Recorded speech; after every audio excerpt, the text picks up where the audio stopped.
नमस्कार। पेट्रोल और डीजल के दाम नित्य प्रतिदिन नई ऊंचाइयों को छू रहे हैं। एक ओर जहां देश में आज लगातार 19वें दिन पेट्रोल के दामों में उछाल देखा गया, तो वहीं देश के इतिहास में ऐसा पहली बार हुआ है कि डीजल के दाम पेट्रोल से अधिक हुए हैं। यदि बात करें राजधानी दिल्ली की, तो राजधानी दिल्ली में पेट्रोल मिल रहा है 79 रुपये 92 पैसे प्रति लीटर के हिसाब से। और यदि बात करें डीजल की, तो डीजल मिल रहा है 80 रुपये 2 पैसे प्रति लीटर की दर से। जबकि अंतर्राष्ट्रीय बाजार में तेल की दरें देखें तो वह 2014 के मुकाबले आधे पर हैं।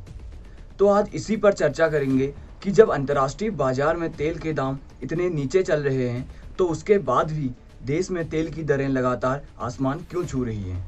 इसके कारण जानेंगे और इस पर सरकार से कुछ सवाल भी करेंगे। तो बने रहिए हमारे साथ।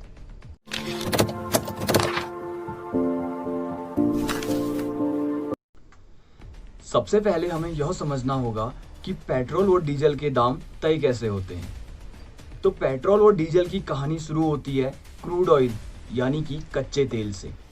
और भारत में कच्चे तेल की उत्पादन क्षमता कम होने के कारण भारत अपना 85% क्रूड ऑयल बाहर से इंपोर्ट करता है।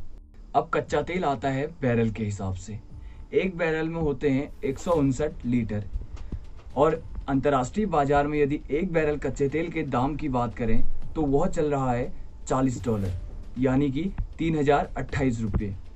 यदि 1 लीटर की बात करें तो भारत को 1 लीटर कच्चा तेल पड़ता है 19 रुपये प्रति लीटर के हिसाब से।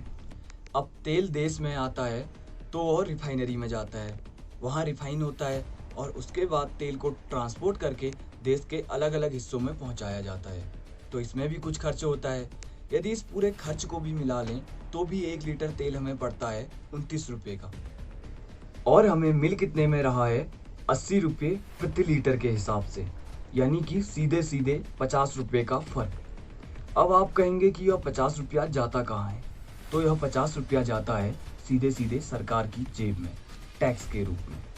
इसमें केंद्र सरकार का टैक्स भी होता है और राज्य सरकार का टैक्स भी होता है। अब केंद्र सरकार का टैक्स तो पूरे देश के लिए एक रहता है, लेकिन अलग अलग राज्यों के हिसाब से राज्य सरकारों का टैक्स कम या ज़्यादा होता है।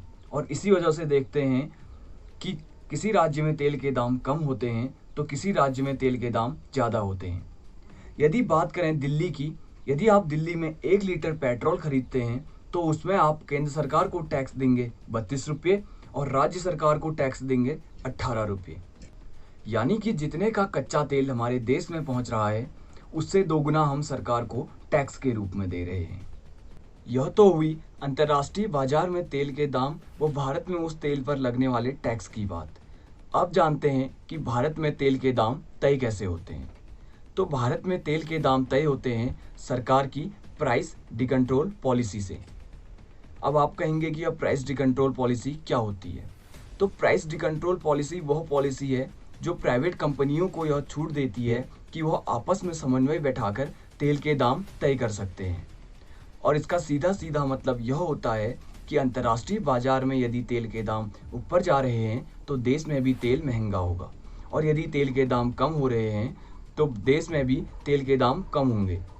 लेकिन यहीं पर सरकार हमारे और आपके साथ एक खेल कर जाती है, क्योंकि तेल सरकार की आय का एक बहुत बड़ा स्रोत है।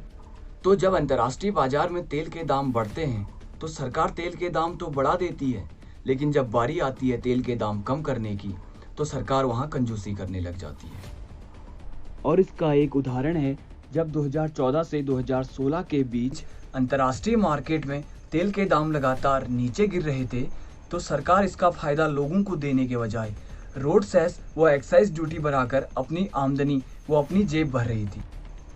और इसी के चलते केंद्र सरकार ने वित्तीय वर्ष 2014-2015 से 2018-2019 के बीच तेल से आने वाले इस टैक्स से 10 लाख करोड़ रुपए की कमाई की। और इस कमाई में राज्य सरकारें भी कहीं पीछे नहीं हैं। यदि बात करें राज्य सरकारों की कमाई की, तो तेल से आने वाले इस टैक्स से राज्य सरकारों ने वित्तीय वर्ष 2017-2018 में 1.8 लाख करोड़ रुपए इस पेट्रोल से आने वाले टैक्स से कमाए। वहीं यदि हाल ही की परिस्थितियों की बात करें तो पिछले 2 से 3 महीने से अंतर्राष्ट्रीय बाजार में कच्चे तेल के दाम लगातार नीचे गिर रहे हैं। भारत खरीदता है ब्रेंट क्रूड ऑयल और ब्रेंट क्रूड ऑयल के दाम अभी मार्केट में 2014 के मुकाबले आधे पर हैं, लेकिन उसके बावजूद भी देश में पेट्रोल के दाम बढ़ते जा रहे हैं। जब मार्च महीने में कच्चे तेल के दाम तेजी से नीचे आने लगे तो सरकार ने पहले तो एक्साइज ड्यूटी बढ़ाई और उसके बाद अगले 82 दिनों के लिए बेस प्राइस को सेट कर दिया और इन 82 दिनों में ही अंतर्राष्ट्रीय बाजार में तेल के दाम बड़ी तेजी से नीचे गिरे। लेकिन अब जब लॉकडाउन धीरे धीरे खुल रहे हैं और मार्केट में तेल की मांग बढ़ रही है तो कच्चे तेल के दाम भी बढ़ रहे हैं और जिससे बेस प्राइस भी खिसक रहे हैं। तो अब सरकार ने बेस प्राइस बढ़ाना प्रारंभ कर दिया है, यानी कि जब तेल के दाम तेजी से नीचे गिर रहे थे तो भी हमें कोई फ़ायदा नहीं हुआ और अब जब तेल के दाम बढ़ रहे हैं तो नुकसान हमें ही उठाना है। यदि तेल के दाम बढ़ने के कारणों की बात करें तो इसमें एक कारण यह समझ में आता है कि क्योंकि इतने समय से देश में लॉकडाउन था और सभी आर्थिक गतिविधियां बंद थी और अभी भी लॉकडाउन पूर्ण रूप से खुल नहीं पाया है और इसी की वजह से सरकार जहां से भी अपनी आमदनी बढ़ा सकती है सरकार बढ़ाने में लगी है और इसी वजह से पेट्रोल व डीजल के दामों में यह उछाल देखने को मिल रहा है। अब इस स्थिति में सरकार पर कुछ सवाल भी खड़े होते हैं। पहला सवाल, यहाँ पर सरकार के पास आमदनी के स्रोत नहीं है क्योंकि इतने समय से लॉकडाउन था और सभी आर्थिक गतिविधियां ठप थी। तो सरकार को भी यह समझना चाहिए कि देश के नागरिक भी पिछले 3 महीने से घर में हैं, उनके आय के सभी स्रोत भी बंद हैं। तो क्या इस स्थिति में नागरिकों पर इस अतिरिक्त बोझ को डाल देना न्यायसंगत है? क्योंकि तेल के दाम बढ़ने से ट्रांसपोर्ट महंगा होगा और ट्रांसपोर्ट महंगा होने का सीधा सीधा अर्थ यह है कि इसका असर हमारी जेब पर पड़ेगा। ट्रांसपोर्ट महंगा होने से बाजार की चीज़ें महंगी होंगी, बाजार में रोज़मर्रा के सामान महंगा होगा। तो क्या स्थितियां इतनी सामान्य हो गई हैं कि हमारा मध्यम व गरीब वर्ग इस अतिरिक्त बोझ को सह पाए?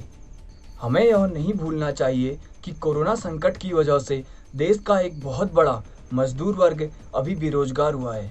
क्या वह मजदूर व प्रवासी वर्ग इस स्थिति में है कि वह इस अतिरिक्त बोझ को सह पाए? तो जवाब है नहीं। यदि केंद्र सरकार कुछ स्थितियां सामान्य होने का इंतजार करती, उसके बाद यह फैसले लेती तो यह फैसले तब भी सही लगते, लेकिन अभी की परिस्थितियों में यह फैसले कहीं से भी न्यायसंगत नहीं लगते हैं। कई लोग तेल के दाम बढ़ने के पीछे यह तर्क दे रहे हैं कि तेल के दाम प्राइवेट कंपनियां बढ़ा रही हैं, लेकिन क्या अभी की परिस्थितियों में सरकार का यह नैतिक दायित्व नहीं बनता है कि वह इन प्राइवेट कंपनियों की मनमानी पर लगाम लगाए? कब तक सरकार इन प्राइवेट कंपनियों की मनमानी को यूं ही नज़रअंदाज करती रहेगी?